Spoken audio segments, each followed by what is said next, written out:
Well, in your total health, September is National Cholesterol Education Month. Cholesterol is a type of fat that's found in your bloodstream, and it's really important to build cells, make hormones, and produce vitamin D.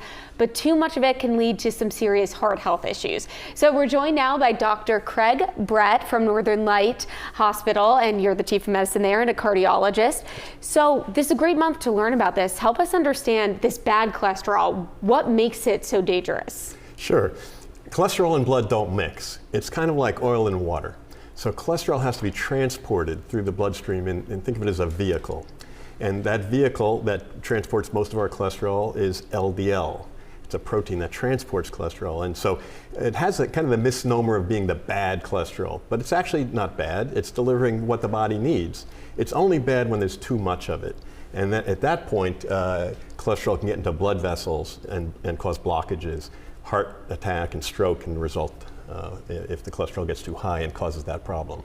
Okay, so how can we all kind of keep a check on that bad cholesterol while still getting the good cholesterol that we need? Yeah, so diet and exercise are key in terms of promoting healthy cholesterol levels. Avoiding foods that are high in saturated fats, high-fat dairy, lots of sugars, those things are adverse to our cholesterol levels.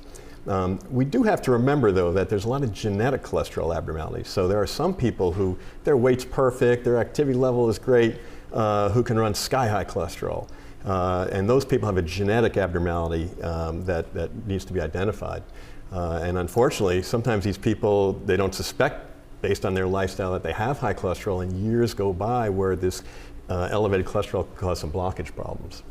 So this is something really everyone should be looking at. And what age do people need to start thinking about this? Yeah, so we recommend children get tested between the ages of 9 and 11 because if they have those genetic cholesterol abnormalities, it'll be apparent at that age, even at that young age. And then for people who don't have that, roughly every 4 to 6 years following adolescence, it might be recommended to do more frequently if you're on cholesterol medications or if you do have one of these genetic abnormalities. Okay, and what does that test look like? I'm assuming your doctor pretty much will handle that, but how does that work? Yeah, it's a simple blood test. It's called the lipid profile, and that gives you the basic information about your cholesterol levels. It's a very simple blood test.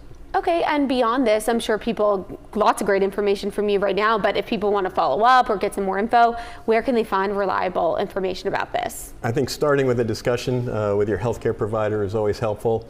At Mercy Hospital, we have special expertise in cholesterol abnormalities.